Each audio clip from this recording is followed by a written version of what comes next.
Hello friends, चलिए आज हम आपको बताने वाले हैं बियर लैम्बर्ट्स लॉ। क्या होता है बियर लैम्बर्ट्स लॉ, किन साइंटिस्टों ने दिया था। चलिए उस पर हम डिस्कस करेंगे। हिंदी मीडियम के स्टूडेंट आपको सुनना है और आपको इस चैनल के टेलीग्राम नीचे में डिस्क्रिप्शन में या लिंक दे दिया जाएगा, या इस टेलीग्राम पे जाके आप ओम नॉलेज के नाम से अगर सर्च करोगे तो आपका वहाँ पे आपका इसका पीडीएफ मिल जाएगा, हिंदी मीडियम वाले को और इंग्लिश मीडियम वाले को आप लिख सकते हो सुन के। अब देखिए बियर लैम्बर्ट्स लॉ यानी प्रकाश अवशोषण का नियम, बियर लैम्बर्ट्स का नियम के अनुसार देख लेते हैं। सबसे पहले ये आपको पता है इसमें क्या क्या होता है। जैसे कि ये आपका टॉर्च हो गया, कि आपका क्या हो गया टॉर्च, ये आपका टॉर्च हो गया। ये आपका ट्यूब हो गया, ये टॉर्च हो गया, ट्यूब हो गया। इसको बोलोगे आप मोनोक्रोमेटर, क्रोमेटर, ये मोनोक्रोमेटर हो गया। अब ये आपका क्या हो गया रेडिएशन डिटेक्टर, रेडिएशन डिटेक्टर। मैं सबका कार्य ये आप तो जानते ही होंगे, अगर आप पहले वाले वीडियो देखे होंगे। तो अगर नहीं जानते हैं तो आप यहाँ पे रिवाइज कर देते हैं। अगर इस चैनल के प्लेलिस्ट में जाके आपको इससे पहले वाले वीडियो का लिंक मिल जाएगा। अब यहाँ पे आगे देखिए, यहाँ पे आगे आ जाएगा आपका रिकॉर्डर। ये आपका लास्ट में हो गया रिकॉर्डर। यहाँ पे जो है इमेज बनता है, रिकॉर्डर में इमेज बनता है। अब देखिए टॉर्च से जो लाइट आई, यानी लाइट यानी क्या एनर्जी, एनर्जी जब आया, यानी एनर्जी को आप रेडिएशन भी बोल सकते हो। जब ये आया तो ये जो ट्यूब के अंदर जो सब्सटेंस रखे थे, इस ट्यूब में सब्सटेंस का मॉलिक्यूल रखे थे। मॉलिक्यूल ऐसे समझ सकते हो, लिक्विड, इसका सॉल्यूशन भी रख सकते हैं सब्सटेंस का। अब देखिए सब्सटेंस का मॉलिक्यूल लाइट के पार्टिकल को एब्जॉर्ब कर लेगा। क्या करेगा? अवशोषण कर लेगा उसको अपने आप में। अवशोषण का मतलब कि समझ लीजिएगा कि उसको खा जाएगा। जो बच गया वो यहाँ पे मोनोक्रोमेटर में पड़ने के बाद वो किस में जाएगा? रेडिएशन डिटेक्टर में। रेडिएशन डिटेक्टर किससे जुड़ा होता है? रिकॉर्डर से। और रिकॉर्डर पे किस तरह इमेज बनेगा ये आपको पता ही है। इस प्रकार से इमेज बनेगा रेडिएशन डिटेक्टर में। क्लियर? इतना तक तो आपको पता ही होगा, कि इतना तक तो मैं आपको बता चुका हूँ। अब देखिए यहाँ पे होता क्या है, कहा जाता है यूवी स्पेक्ट्रोस्कोपी में प्रकाश रसायन, यूवी स्पेक्ट्रोस्कोपी में प्रकाश रसायन यानी फोटो केमिस्ट्री का नियमों का पालन होता है। फोटो केमिस्ट्री क्या होता है? जैसे बोले कि इसमें फोटो केमिस्ट्री का नियमों का पालन होता है। यहाँ पे देखिए फोटो केमिस्ट्री का नियमों का पालन का मतलब क्या? जो लाइट के प्रेजेंस में जो रिएक्शन होता है, यहाँ पे देखिए लाइट के प्रेजेंस में जो रिएक्शन हो रहा है, उस ऐसी रिएक्शन को या ऐसी अभिक्रिया को हम क्या कहेंगे? फोटो केमिस्ट्री नियमों का पालन करता है। ऐसे फोटो केमिकल रिएक्शन कहेंगे। यहाँ पे देखिए फोटो केमिकल रिएक्शन नहीं हो रहा है, लेकिन ये क्या करा है? ये फोटो केमिस्ट्री के नियमों का पालन होता है इसमें। क्यों? क्योंकि इसमें फोटो यानी कि फोटोन का मतलब क्या होता है? फोटोन एक पार्टिकल यानी कि लाइट का पार्टिकल होता है, उसका एक रूप होता है फोटोन। उसको हम फोटोन भी बोलते हैं या क्वांटा भी बोलते हैं। लाइट का जो सबसे सूक्ष्म पार्टिकल है, ये जो जिसको माइक्रोस्कोपिक नेम से अगर देखा जाए तो उसको फोटोन या क्वांटा कहते हैं। क्लियर? इतना तक तो आपको पता चल गया। ये लाइट मतलब उसी में ये बताया गया यूवी स्पेक्ट्रोस्कोपी में प्रकाश रसायन यानी फोटो केमिस्ट्री के नियमों का पालन होता है। अतः इसको जो है सन 1970 में, इसको कितने में? सन 1970 में लेम्बर्ट ने एक नियम दिया जिसे लेम्बर्ट नियम कहा गया। लेम्बर्ट नाम के एक साइंटिस्ट था, इस वो एक रूल बनाया, मतलब कि रिसर्च करने के बाद तो नियम दिया, उसे लेम्बर्ट नियम कहा गया। और इसी नियम के अनुसार आपतित और परागमित यानी कि आपतित और परागमित प्रकाश की तीव्रता, उस विलयन की सांद्रता, प्रकाश का जो तीव्रता है उस विलयन की सांद्रता एवं लंबाई के साथ संबंधित होती है। क्या बोल रहा है? उस विलयन की सांद्रता एवं लंबाई के साथ संबंधित होती है जिसमें से वो होकर प्रकाश गुजरता है, जिसमें से होकर प्रकाश गुजरता है। इतना तक तो आपको पता चल गया। हिंदी मीडियम वाले आप सुन के भी लिख सकते हो। चलिए अब इंग्लिश में मैं इसको एक्सप्लेन कर देता हूँ, आप उसको नोट कर लीजिएगा। इंग्लिश में आपका हो जाएगा UV spectroscopy follows the laws of photochemistry. Therefore in the year 1970 Lambert's gave rule which is called Lambert's law. According to this law, the concentration of the incident is related to the length through which the light passes. Clear? Light passes. चलिए आपको लिख लेना है। ये रहा आपका English में, मतलब एक्सप्लेन कर चुका हूँ मैं आपको, वही मैं जस्ट जो आपको हिंदी में अभी बताया, ये आप इसको नोट कर लीजिए। चलिए अब आगे देख लेते हैं। वीडियो को स्टॉप करके आप या स्क्रीनशॉट लेके रख सकते हो या आप नोट कर सकते हो।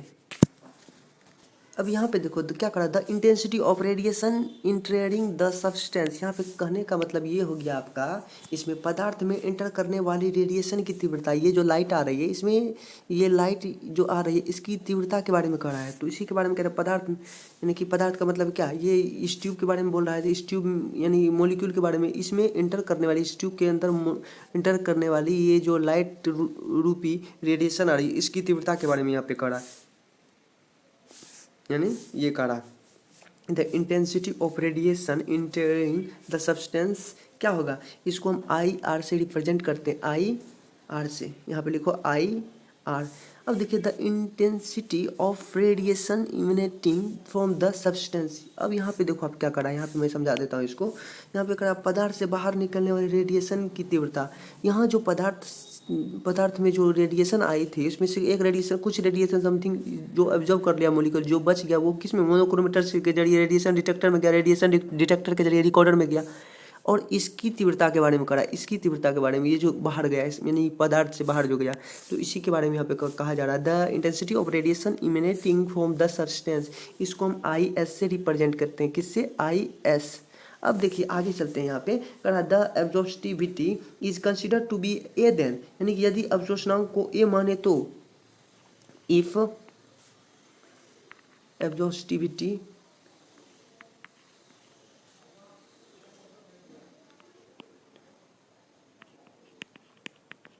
if exhaustivity is considered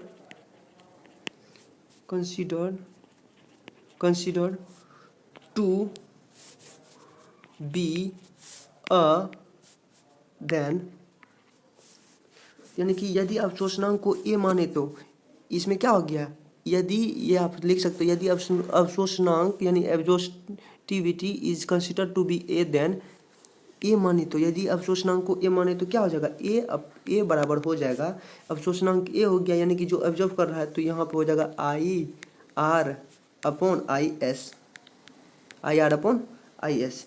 ये आपका कितना हो गया, समीकरण 1 हो गया। यहाँ पे ऐसे बोल सकते हैं, ये आपका समीकरण 1 हो गया यहाँ पे। आगे चलिए अब आगे देख लेते हैं, इतना क्लियर हो गया। अब यहाँ पे देखिए, यहाँ पे मैं पहले लिख दिया हूँ ताकि आपको वीडियो लंबा ना हो, ताकि आप ज़्यादा से ज़्यादा समझ सको। यहाँ पे आप यहाँ पे देख लो, इस यहाँ पे क्या करा, it is also expressed as P for I R upon I S. इसका मतलब ये हो गया, इसे log I R upon I S के रूप में भी व्यक्त किया जाता है, यानी कि इसे log I R upon I S के रूप में भी किया जाता है। सॉरी, यहाँ पे लॉग पीपल नहीं होगा, लॉग हो जाएगा, यहाँ पे आप लॉग लगा दो, यहाँ पे लॉग, इसे ये कहा जाता है। It is also expressed as log IR upon IS. The wavelength at which maximum absorption will occur is called lambda max. Lambda max यानी कि इसे हम A बराबर हो जाएगा A equal to log IR upon IS। उसी तरह यहाँ पे देखिए, ये इस समझ लीजिए कि इस साइड से चले आएगा, जब ये इस साइड चले आया तो ये उस साइड चल जाएगा, यहाँ हो जाएगा log बराबर, ये log इधर चले आया तो IR upon IS था ही, तो A को हम, ये जो आपका ए है इसको हम ECL बोलते हैं। अब ये ECL क्या होता है, ये मैं आपको जस्ट अभी बता देता हूँ ECL क्या होता है। ये जो ECL है, ECL बराबर ए, दोनों एक ही होता है। चलिए आगे दिखाते हैं आपको। ऐसे बस आपको समझना है कि ये जो ए है, यहाँ से आ गया ए आपका यहाँ पे, तो आप मन में सोच लीजिए ए बराबर ECL, जितना ए होगा उतना ECL, दोनों का मान बराबर ही होता है, एक तरह से आप समझ सकते हो। चलिए अब आगे मैं आपको दिखा देता हूँ। आगे आप देखोगे यहाँ पे, अब देखिए ECL अभी जस्ट आपको बताया, ECL का मतलब क्या होता है। ई को हम क्या बोलते हैं, मोलर एब्जॉर्प्टिविटी, और C concentration of the substance, L क्या हो गया, the length in cm of the cell in which the substance is filled. कहने का मतलब ऐसे समझ सकते हो, इसको मोलर अवशोषकता कहते हैं, इसको मोलर अवशोषकता कहते हैं, और हिंदी में इसे क्या कहते हैं, इसे हम हिंदी में कहते हैं, यानी कि सी को हम हिंदी में कंसंट्रेशन ऑफ द सब्सटेंस को कहते हैं, पदार्थ की मोलर सांद्रता, और एल को क्या कहते हैं, एल को कहते हैं उस सेल की cm में लंबाई जिसमें पदार्थ बढ़ा है, उस सेल बोल रहा है क्या, उस सेल में cm में लंबाई जिसमें पदार्थ भरा है। अगर सुन के लिखना चाहते हैं तो आप सुन के भी लिख सकते हो। और आगे देख लीजिए, यहाँ पे ई हो जाएगा आपका, इसमें से ई इक्वल टू लॉग, यहाँ पे लॉग लगेगा, log I R upon I S बटे सी एल।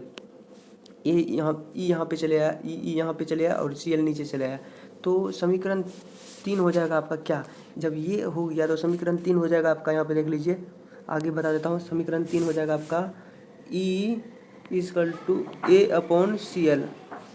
ये हो गया कि समीकरण 3 आपका। समीकरण 3 निकल गया यहाँ पे। इससे हमको ये पता चल गया कि मतलब कि हम जैसे जाने थे तभी ECL बराबर कितना था, ECL। ये जो आपका CL था ये तीनों के बराबर क्या था, आपका A था। ये आपको लग रहा था, लेकिन मैं आपको समझाने के लिए वो बताया था। चलिए अब आगे देख लेते हैं। इसमें क्या कह रहा है, इसमें the quantity representing the strength or intensity of the radiation absorbed by the molecules of a substance is called molar can slip now।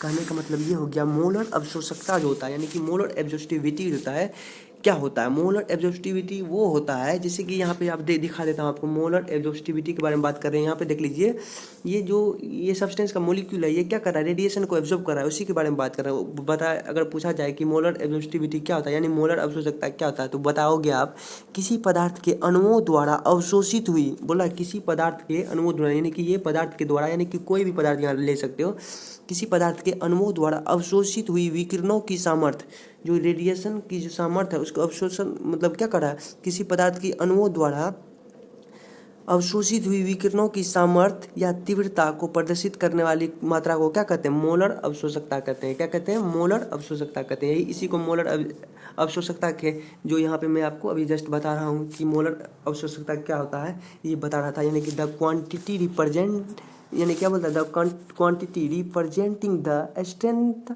और इंटेंसिटी ऑफ द क्या बोलता है, radiation absorb by the molecules of a substance is called molecule can slip now. चलिए आप देख लेते हैं, मैं आपको यहाँ पर लिखा देता हूँ, आप लिख लो। ये रहा आपका डेफिनेशन, आप लिख सकते हो उसको। चलिए ये आप नोट कर लीजिए जल्दी जल्दी, आप वीडियो को पॉज करके आप इसको नोट कर सकते हो। चलिए अब इसका मतलब देख लेते हैं, इसका लिमिटेशन देख लेते हैं। इसका क्या देखेंगे आप, लिमिटेशन देख लेते हैं, यानी कि इसका क्या क्या सीमाएँ होती है। चलिए वो लास्ट देख लेते हैं आप, ये आपका खत्म हो जाएगा बियर लेमर्ट्स लो। चलिए यहाँ पे इसका लिमिटेशन देख लीजिए, ये आपका हो गया लिमिटेशन, लिख लीजिए लिमिटेशन, ये होगा इसका लिमिटेशन। अब देखिए light should be monochromatic I having a single wavelength, यानी कि ये क्या रहा है, लाइट जो होता है एक वर्णी यानी मोनोक्रोमेटिक अर्थात अकेली तरंगदैर्घ्य वाली होनी चाहिए। ये कह रहा है। एक नंबर का ये हो गया आपका हिंदी में। अब देखिए यहाँ पे क्या है, दो नंबर में the should used should be sufficiently dilute. अब यहाँ पे क्या कह रहा है, 2 नंबर में प्रयुक्त विलयन पर्याप्त तनु होना चाहिए, प्रयुक्त विलयन पर्याप्त तनु होना चाहिए। द टेम्परेचर 3 नंबर में क्या करा, ये आपका हो गया। अब देखिए the temperature should remain constant during use. अब यहाँ पे 3 नंबर में देखो क्या करा, प्रयोग के दौरान ताप स्थिर रहना चाहिए। टेम्परेचर क्या रहना चाहिए, टेम्परेचर यहाँ का कांस्टेंट रहना चाहिए, यानी कि 3 नंबर में क्या करा, टी जो होता है सी, यानी कि कांस्टेंट रहना चाहिए, C&T कांस्टेंट रहना चाहिए। चलिए हो गया 3 नंबर। यहाँ पे 4 नंबर में there should be no coagulation in the substance, यानी कि यहाँ पे क्या कर रहा है 4 नंबर में कि पदार्थ में कोई भी स्कंदन, क्या बोला है, कोगुलेशन, लो कोगुलेशन मतलब ऐसे समझ सकते हो आप, इसमें पदार्थ में कोई भी स्कंदन नहीं होना चाहिए, स्कंदन नहीं होना चाहिए। चलिए 4 नंबर का हो गया। अब लास्ट में देखेंगे, यहाँ पे लास्ट में आपका क्या करा है, यानी कि 5 नंबर में देखिए क्या कर रहा है, there should be no change in the solution like water decomposition etc। अब आप लिख लो there should be no change in the, या आप लिखते चलिए change in the solution like water decomposition. क्या हो जाएगा, डिकम्पोजिशन, क्या हो जाएगा, डिकम्पोजिशन हो जाएगा।